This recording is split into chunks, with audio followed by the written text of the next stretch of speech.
Welcome to another movie plot and enjoy the memories. We open in the south of England with Duke Nicholas waiting for his friend with the funny run to arrive. Rex has come for a reunion, but one of their friends recently died, so Nick tells the driver that he wants to check on Simon the son.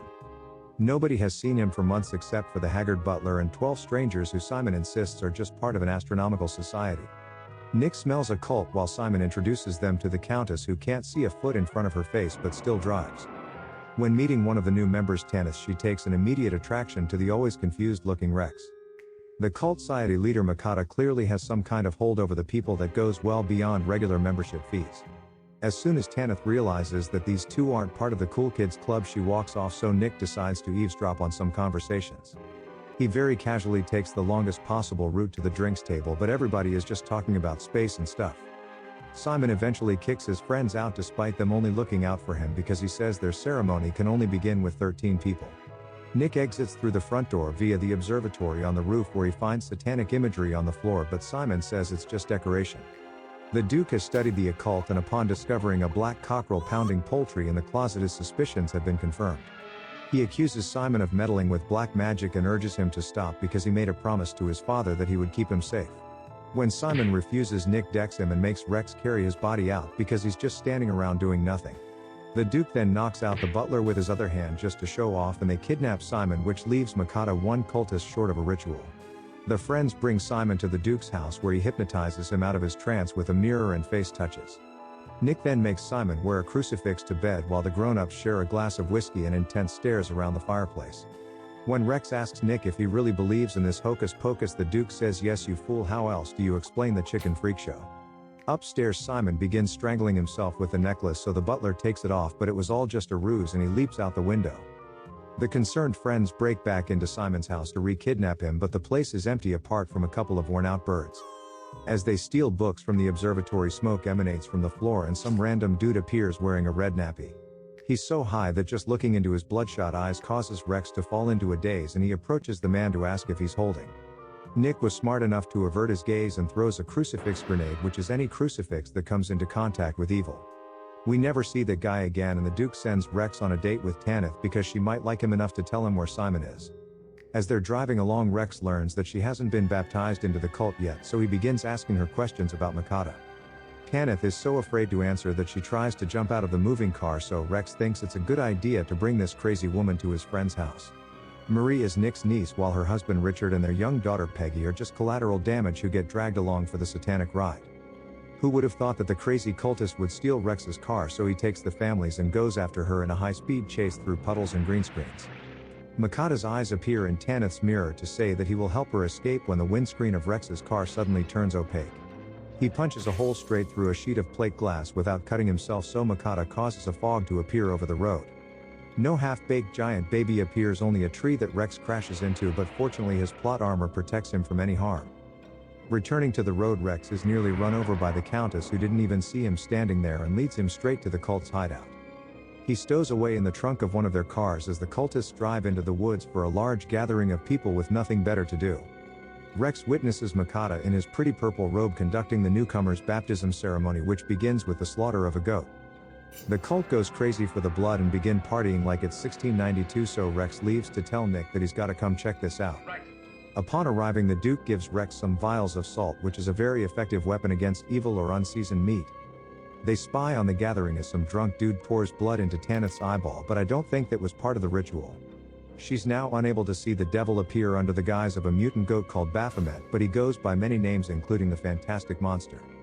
Simon steps forward to be baptized, so Rex and Nick jump in the car armed with an exploding crucifix and high beams. They drive right into the center of the ceremony, and Rex throws the holy hand grenade, causing the goat man to retreat back down to hell. Everyone runs around like headless closet chickens, so Rex only needs to punch one person to rescue Simon and Tanith. He then goes back and socks Mocata, which was totally necessary. Then they all escape when the cult begins to act like they're about to do something. They take the pair back to Marie's house, who probably isn't too happy to put the girl up for the night who stole their friend's car and made him crash their own. She goes upstairs to rest while Rex keeps an eye on her, and the two share loving gazes at point-blank range but never actually kiss. Downstairs, Nick tells Marie they're being hunted by a bloodthirsty cult that could arrive at any moment, then leaves her to fend for herself. Mocata hides in some bushes until the Duke of Dumb Decisions leaves, then goes up to the house because he's terrified of any real confrontation. Without Facebook, Marie's not aware of what the cult leader looks like, so she welcomes the very man that Nick warned her about into the house.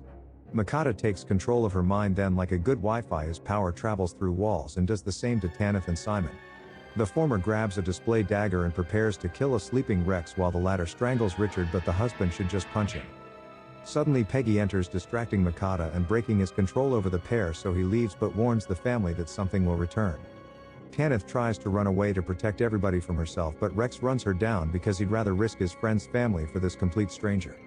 When the Duke returns, he's furious that Rex left with the girl, but Marie explains that he has her tied up in the barn, so Nick's like, oh okay, good idea. He then rounds up the family into a protection circle to prepare for tonight's attack, but the parents just forget they've a daughter and leave Peggy upstairs. Nick makes them all lay down on the floor, but upon learning that part isn't necessary, they stand up because it's probably uncomfortable. Soon the lights dim and Rex's voice can be heard at the door, but Nick prevents Marie from opening it because he says it's a trick. Suddenly a giant spider appears and Peggy enters, so the creature goes at the vulnerable girl, but the Duke guesses that it's just another illusion. Fortunately, he guessed correctly and some holy water causes her to disappear, so Richard throws some on the spider and Nick wonders why he didn't think of that. Next, the Angel of Death rides in on a horse, but like the spider, it isn't able to enter the circle, so it just stands there looking dead confused. The Duke chants some generic Latin and the spirit disappears, but he says the horseman never leaves without taking a soul. Outside in the barn, Mocata hypnotizes Rex through the eyes of Tanith and forces him to untie her against his free will. He then collapses like a push puppet while she runs away, but the Angel of Death kills Tanith because any soul's a goal. In the morning, Rex returns to the house with her body in his arms and says, well, that didn't go like we hoped. Especially since Peggy was kidnapped right out from under their noses and a possessed Simon left to rejoin the cult. The Duke uses his niece as a summoning vessel whether she wants a stranger inside of her or not, and performs a long drawn-out seance. He calls forth Tanith's spirit like he's directing a plane landing and commands her to tell them where the cult is hiding. All she can say is that he's being guarded by a winged serpent, and then when Nick demands more information, Marie passes out. Rex says maybe the cult is hiding at their hideout, which has winged serpents on the front gate and is the most likely place we should have checked first. When Simon arrives, we see all their cars outside, as the cult isn't even trying to hide, they're just waiting to baptize him. Mocata says that first he must sacrifice Peggy because his supporters go crazy for blood and they don't have a goat on hand. To save the girl, Simon tries to shank Mocata, but he gets hypnotized again and does nothing for the remainder of the movie. Cultists place Peggy on the sacrificial altar when the good guys show up armed with nothing but their hopes and dreams. They run down one at a time, each getting knocked out by Gandhi and leaving only Marie and her meat shield Nicholas standing. Mocata returns to sacrificing Peggy when Tanith speaks through Marie again, so the cult all back away for whatever reason.